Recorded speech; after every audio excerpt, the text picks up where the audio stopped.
Welcome. I'm so glad you joined us today. This is Pastor Greg Mayhorn from Freedom Word Church. And I'm glad you're joining us, and I hope that you'll tell a friend about these short broadcasts and take advantage of the resources that we have available online, our website, www.freedomword.org. Our messages are on iTunes, and they're also on the website.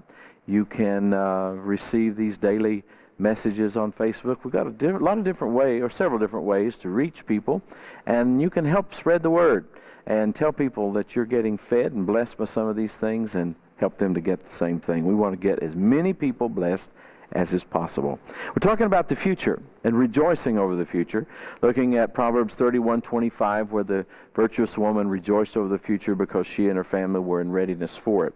And we're talking about how to do that because we're in perilous times. The church is in a world that is becoming more and more hostile toward the things we hold dear and the things we believe.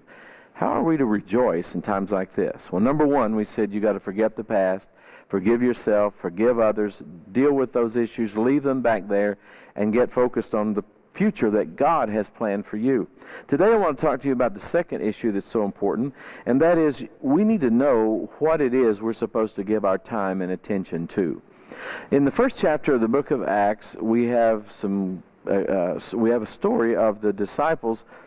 They met several times with Jesus. After his resurrection, he appeared to them a number of times before he ascended finally back to the Father until he returns for the church. And there were various things, obviously, that they would have discussed and talked about, but I think it's interesting that one of the things the disciples really wanted to know was, Jesus, are you going to restore the kingdom now to Israel? They just thought, that since Jesus was resurrected from the dead, they were seeing him there, such a powerful thing, that surely it's time now that the Roman rule be broken off Israel's back, and Jesus just establish your kingdom right now. Well, that wasn't the timing on the calendar of God, of course. This whole 2,000 years that's since passed, the day of the church, whereby the harvest of the world is to be reaped, that was in the mind of God. But those disciples at that moment didn't really grasp all that. And so they were asking the wrong question. Jesus told them, he said, and I'm paraphrasing, but he said, in other words, that's not your business. The Father knows about that. You don't need to bother with that. And then he went on to tell them, you're going to receive power. After that, the Holy Ghost has come upon you. Now, what do we take from that? Well, we understand that there are things in the Bible, there are things concerning the future, there are things concerning the world we live in, that we don't need to get bogged down trying to figure it all out. We don't need to spend countless hours studying things that are really not that relevant to our lives every day.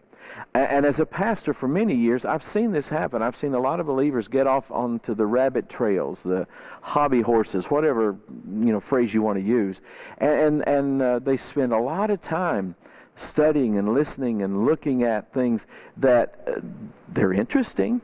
They do give you some food for thought, as we say, but they have absolutely nothing to do with how you're going to raise your children, what you're going to do with your money, how you're going to have a better marriage, how to keep your body well and strong. I mean, they're just kind of like side issues. So if we're going to look to the future that God has planned for us, then we need to know what he wants us to focus on. So don't waste time. Look at what's producing fruit in your life. Look at what God is speaking to you about. And make sure that your decisions and your priorities, your schedule, the way you use your time, your talent, and your treasure lines up with the purpose and the plan of God for your life. That every day you live and you lie down at night to go to sleep, you can say, I'm a little closer to the goal that God has set for me.